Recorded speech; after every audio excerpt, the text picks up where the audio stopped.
Hi friends, कुछ में आपका हार्दिक स्वागत है। इस वीडियो में बात करते हैं हम फंक्शनल ग्रुप के बारे में कि फंक्शनल ग्रुप होता क्या है। ठीक है, तो देखिए फंक्शनल ग्रुप की अगर सिंपल से डेफिनेशन अगर देखते हैं तो a functional group is in an organic chemistry, यानी कि ऑर्गेनिक केमिस्ट्री में अगर हम फंक्शनल ग्रुप के बारे में पढ़ रहे हैं तो उसका मतलब क्या होता है। उसका मतलब रहता है स्पेसिफिक ग्रुप ऑफ एटम्स, यानी कि कुछ एटम्स का स्पेसिफिक ग्रुप होगा विद इन ए मोलिक्यूल, किसी मोलिक्यूल के अंदर, दैट इज रिस्पॉन्सिबल फॉर, जो कि रिस्पॉन्सिबल होगा for the characteristics chemical reactions of that molecule, यानी कि किसी भी मोलिक्यूल के अंदर कुछ एटम्स का एक ग्रुप होगा जिसकी वजह से उस मोलिक्यूल की केमिकल प्रॉपर्टीज डिसाइड होंगी। ठीक है, और वो केमिकल रिएक्शन में किस तरीके से भाग लेगा वो पर्टिकुलर मॉलिक्यूल, किस तरीके से वो असर दिखाएगा, किस तरीके से वो रिएक्ट करेगा, ये चीज़ डिसाइड कौन करता है? वो फंक्शनल ग्रुप की वजह से ही वो चीज़ें डिसाइड होती हैं। ठीक है, अब हम दूसरा पॉइंट देखते हैं। These group determine the chemical properties and the reactivity of the compound. और ये जो ग्रुप होते हैं, यानी कि कौन सा ग्रुप? Functional group.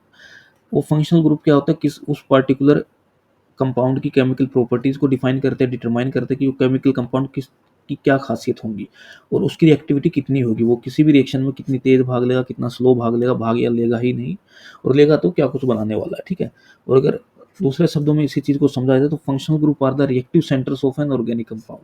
किसी भी ऑर्गेनिक कंपाउंड का जो रिएक्टिव सेंटर बोला जाता है वो फंक्शनल ग्रुप होता है। देखिए ये तो लिखने का तरीका है। ठीक है, एक ही बात को तीन तरीके से लिख दिया गया है। अब डिपेंड करता है आपको पेपर में किस तरीके से लिखना है।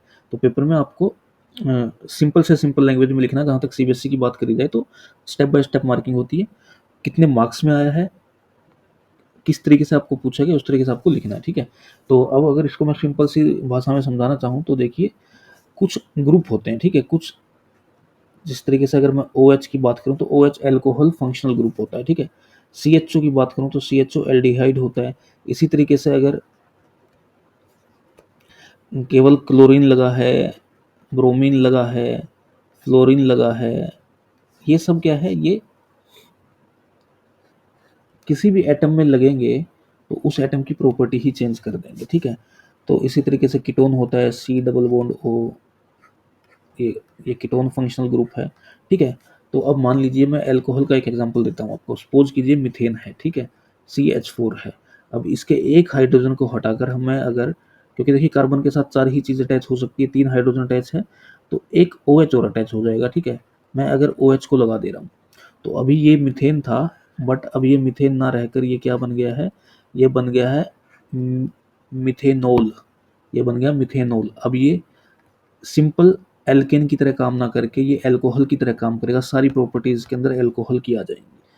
तो यही एक फंक्शनल ग्रुप होता है। ठीक है, तो ये हैलाइड फंक्शनल ग्रुप है अगर ये क्लोरीन ब्रोमीन फ्लोरीन की बात करी जाए तो। ठीक है, और ये एल्डिहाइड है, ये अल्कोहल है, ये कीटोन है।